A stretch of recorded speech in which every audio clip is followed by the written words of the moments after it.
Hello student, स्वागत है आप सभी का एक बार फिर से हमारे इस यूट्यूब चैनल पीएससी बायो वाला में। स्टूडेंट, आज इस लेक्चर में हम आपके साथ डिस्कशन करने वाले हैं इको टाइप क्या होता है।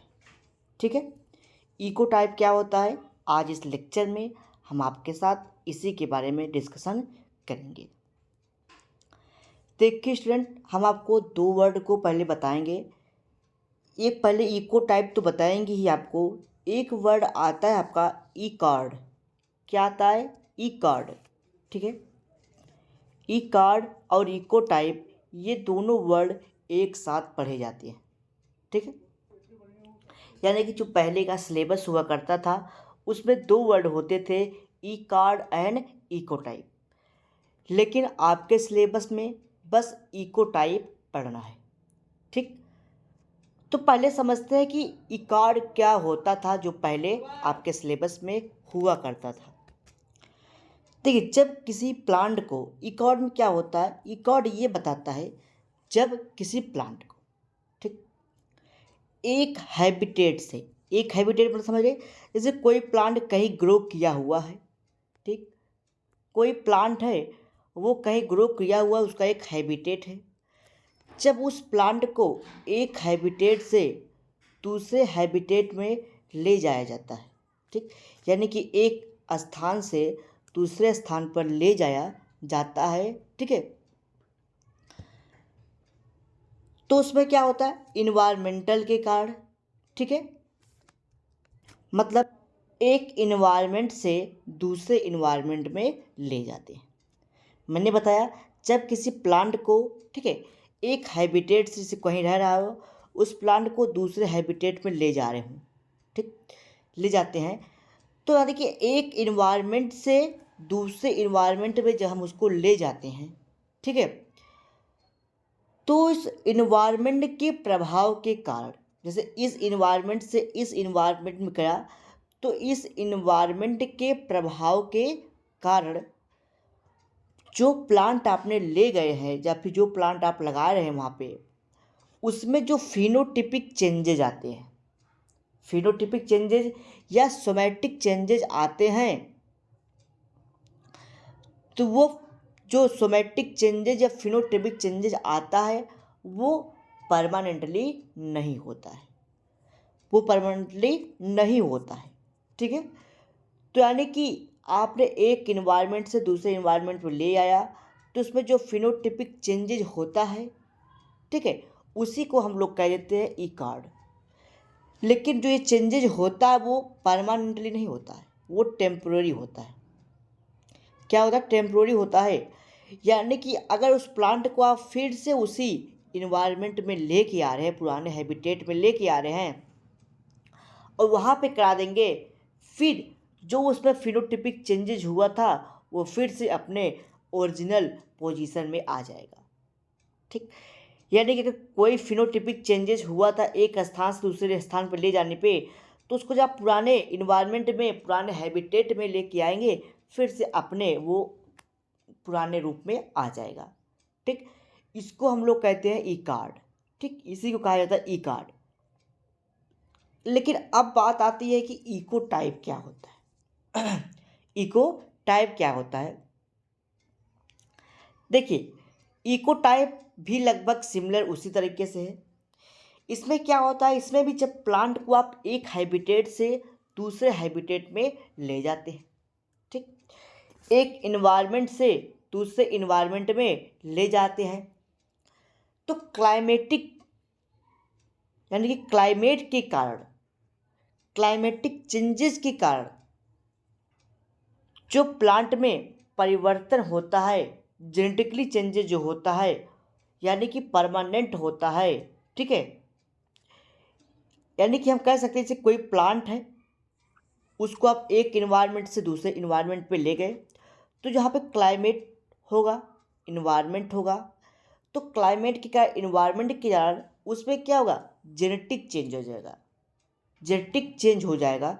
यानी कि उसमें क्या होता था, सोमैटिक चेंज होता था, फिनोटिपिक चेंजेज होते थे, लेकिन यहाँ पे क्या होते हैं, जेनेटिक चेंजेज होते। तो ये जेनेटिक जो चेंजेज होते हैं वो क्लाइमेट के कारण हो सकता है, सॉइल के कारण हो सकता है, ठीक है। उसके पीछे म्यूटेशन हो सकता है, प्लांट ब्रीडिंग हो सकता है, ठीक है।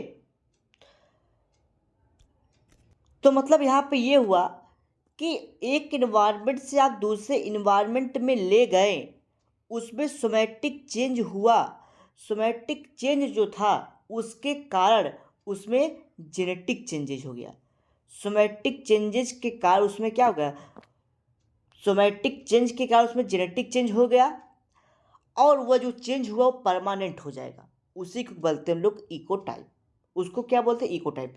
यानी कि अगर सोमैटिक चेंज हो रहा है एक इन्वायरमेंट से दूसरे इन्वायरमेंट में जाए, उसको इकॉर्ड कहते हैं। अगर जेनेटिकली हो रहा है, इन्वायरमेंट के कारण हो सकता है, वहाँ के मिट्टी के वहाँ का सॉइल कैसा है उसके कारण हो सकता है सोमैटिक, यानी कि आपका जेनेटिक चेंज। वहाँ म्यूटेशन हो सकता है प्लांट में, प्लांट ब्रीडिंग के द्वारा हो सकता है। तो किसी भी कारण से अगर कोई भी उसमें यानी कि जेनेटिक चेंज हो जाता है, उसको हम लोग इकोटाइप के नाम से जानते हैं। तो इकॉर्ड और इकोटाइप क्या होता है, दो वर्ड आपको समझ में आया। ठीक है, इकोटाइप को हम लोग इकोलॉजिकल रेस के भी नाम से जानते हैं। ठीक, इसको भी आप लोग जानते रहिएगा। आइए, जितनी बातों को अभी तक हमने समझा उतनी बात को हम लोग लैंग्वेज के माध्यम से समझते हैं। देखिए, इधर लिखा है the species with genetic variation that are adapted to particular environment and remain interfertile with other species is known as ecotype. The term ecotype was proposed by Terrason. ठीक, the ecotype are interfertile and possess different genetic different genetic composition which arises to the mutation, hybridization and chromosomal changes. इनके कहने का मतलब ये है कि जो ecotype होता है एक इन्वायरमेंट से दूसरे इन्वायरमेंट में जाने के लिए, वो किसके द्वारा हो सकता है, डिफरेंट जेनेटिक कंपोजिशन के द्वारा हो सकता है। जैसे बताया गया म्यूटेशन के द्वारा, हाइब्रिडाइजेशन के द्वारा, क्रोमोसोमल वेरिएशन के द्वारा, क्रोमोसोमल चेंजेस के द्वारा, इन सब के कारण हो सकता है। एक साइंटिस्ट थे या फिर आप कह सकते हैं कि इकोलॉजिस्ट थे, Ramakrishnan, has show the following two species of Euphorbia thymifolia. एक साइंट आप कह सकते हैं कि इकोलॉजिस्ट थे रामाकृष्णन, उन्होंने एक स्पीसीज के दो प्लांट को देखा। ठीक है, यानी कि उस स्पीसीज का नाम है यूफोर्बिया थाइमीफोलिया। ये प्लांट की क्या एक स्पीसीज है, उसका इन्होंने दो प्लांट को देखा, उसी स्पीसीज के दो प्लांट को उन्होंने देखा। ठीक है, यानी कि यूफोर्बिया एक जीनस है, उसकी दो स्पीसीज के प्लांट को इन्होंने देखा, थाइमीफोलिया के दो प्लांट को इन्होंने देखा।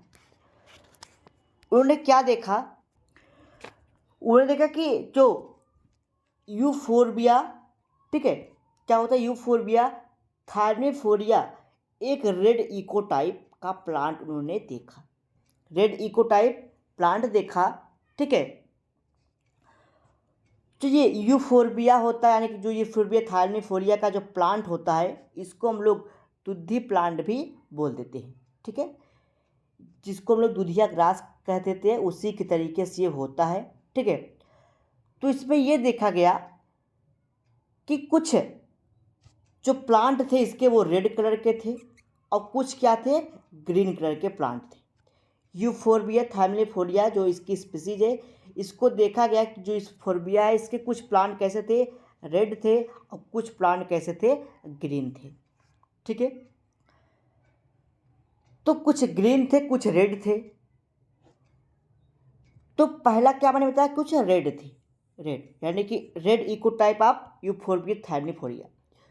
जो ये रेड कलर का था आपका क्या यूफोर्बिया का प्लांट, इसमें क्या था, ये जो प्लांट था, जो रेड प्लांट था, ये रिच सॉइल में ग्रो करता था, यानी कि कैल्शियम रिच सॉइल में। जिस सॉइल में कैल्शियम ज़्यादा मात्रा में होते थे, उसी सॉइल में ये रेड कलर वाला वहाँ पे ग्रो होता था। तो तो यानी कि कैल्शियम रिच होने के कारण उस सॉइल में कैल्शियम ज़्यादा होने के कारण वो रेड कलर का हो जाता था। ठीक है, और ये मैंने बताया कि कैल्शियम रिच सॉइल में ग्रो करता है, जिसके कारण इसको हम लोग कैल्सिकॉल भी बोल देते हैं। दूसरा क्या था? दूसरा था ग्रीन इकोटाइप ऑफ यूफोर्बिया थैमलीफोरिया। ये भी एक वैरायटी है किसकी? यूफोर्बिया की। ये जो प्लांट था ग्रीन का, ये ऐसे सॉइल में ग्रो करता था जिसमें क्या हो, कैल्शियम डिफिशियंटी हो, यानी कि कैल्शियम की मात्रा कम हो। ठीक है, यानी कि बहुत कम हो, जिसको हम लोग कैल्सीफ्यूज बोल देते थे। तो उस सॉइल में ये ग्रो करता था। यानी कि कहने का मतलब थार्मेफोरिया एक ऐसी स्पीसीज है, ठीक है, जिसके दो प्लांट को देखा गया, एक रेड को देखा गया और एक ग्रीन को। जो रेड वाला था वो कैल्शियम रिच सॉइल में ग्रो करता था। ठीक है, किसमें? कैल्शियम रिच सॉइल में ग्रो करता था। और जो ग्रीन का था वो कैल्शियम जिसमें कम मात्रा में डिफिशियंसी हो उसमें ये ग्रो करते थे। ठीक, इसमें ये क्या करते थे? ग्रो करते थे। ठीक है, तो यही इसका दो एग्जाम्पल हो गया है, यानी कि अलग अलग स्पीसीज के हैं। ठीक है, देखिए एक इन्वायरमेंट से दूसरा इन्वायरमेंट कैसे, क्लाइमेट यानी कि यहाँ पे सॉइल कैसे इसको इफेक्ट कर रहा है, कि इसमें जो जेनेटिक चेंजेज है वो फिनोटिपिक जो चेंजेज आ रहा है वो किस कारण, सॉइल के कारण यहाँ पे आ रहा है। ठीक, तो ये लिखा गया है red ecotype of Euphorbia thymifolia, it grow in calcium rich soil, जिसके कारण इसको कैल्सिकॉल भी बोलते हैं, and possess pair of dominant green allele. ठीक है, जिसके कारण जो इसका रेड कलर का जो एलील था वो डोमिनेंट हो जाता है। ठीक, और इसमें क्या होता, ये कैल्शियम रिच सॉइल में ग्रो नहीं कर पाता है, डिफिशियंसी में ग्रो करता है, जिसके कारण जो इसका रेड कलर का जो जीन था वो रिसेसिव हो जाता है। तो ये लिखा गया it grow on the calcium deficiency soil calcifuge and has pair of recessive allele. Kind of ecotype, ecotype कितने प्रकार के होते हैं? देखिए इकोटाइप कई प्रकार के होते हैं, जिस प्रकार में क्लाइमेटिक फैक्टर, या आप कह सकते हैं कि इडेफिक फैक्टर। ठीक है, उसके बाद क्लाइमेटिक इडेफिक दोनों फैक्टर जब उसमें कार्य करते हैं तो उसके अकॉर्डिंग इसको कई भागों में बांटा गया है। ठीक है, तो यानी कि क्लाइमेट उस पर इफेक्ट डाल रहा है कि इडेफिक सॉइल उस पर इफेक्ट डाल रहा है, उसके आधार पर इसको 3 ग्रुप में बांटा गया है। तो ये लिखा गया अकॉर्डिंग टू वेरिंग, एक साइंटिस्ट थे वेरिंग, इन्होंने बताया कि इन्वायरमेंटल कंडीशन, इन्वायरमेंट का किस प्रकार से कंडीशन है, यानी क्लाइमेट किस प्रकार से है, टेम्परेचर ज़्यादा है कि कम है, एल्टीट्यूड लेटीट्यूड ज़्यादा है, देखिए एक एल्टीट्यूड है एक लेटीट्यूड है। ठीक है, वो ज़्यादा है कि कम है, लाइट कैसा है वहाँ पे, सॉइल कैसा है, इसके आधार पे इकोटाइप को कई भागों में बांटा गया है। जैसे पहला है क्लाइमेटिक इकोटाइप, यानी कि वहाँ की क्लाइमेट किस प्रकार से है, यानी क्लाइमेट चेंज होने के कारण, जैसे क्लाइमेट में क्या, लाइट हो गया, ठीक है, विंड हो गया, टेम्परेचर हो गया, ठीक है, इसके कारण प्लांट में क्या परिवर्तन आ रहा है उसको हम लोग क्लाइमेटिक इकोटाइप कहते हैं।